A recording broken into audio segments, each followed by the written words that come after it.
नमस्कार मंडळी, कढी कशी करते त्याची रेसिपी सांगते। आधी दही, बेसनाचं पीठ, कढीपत्ता, मिरच्या, आलं, 3-4 लवंगा, कोथिंबीर सगळं साहित्य घेतलेलं आहे।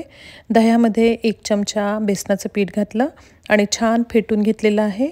इकडे मी फोडणीसाठी तूप वापरलेलं आहे, तुम्ही तेलसुद्धा घालू शकता। तुपामध्ये हिंग, जिरे टाकले, त्यानंतर मेथ्या, लवंगा घातल्या, मिरच्या, कढीपत्ता घातला आणि नंतर चमच्याने छान हलवून घेतलेलं आहे। त्यानंतर किसलेलं आलं घातलं, सगळीकडनं छान पुन्हा एकदा हलवून घेतलं। तुम्हाला जर हळद घालायची असेल तर तुम्ही हळद घालू शकता, आज मी हळद घातलेली नाही आहे। त्यानंतर दह्याचं जे ताक आपण केलेलं होतं ते ताक घातलं, पाणी घातलं आणि सगळीकडनं कढी छान हलवून घेतलेली आहे। त्यानंतर चवीनुसार मीठ, चवीनुसार साखर घातली, पुन्हा एकदा कढी छान हलवून घेतली।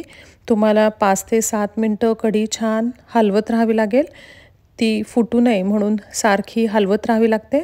जर हलवली नाही तर ती फुटायची शक्यता असते, त्यामुळे शांततेत उभं राहून कढी छान हलवत राहायची 5 ते 7 मिनटं। त्यानंतर त्यावर कोथिंबीर पेरलेली आहे आणि पुन्हा एकदा हलवून घेतली। खूप छान कढी तयार झालेली आहे, सगळ्यांना गरम गरम जेवायला वाढलं। धन्यवाद।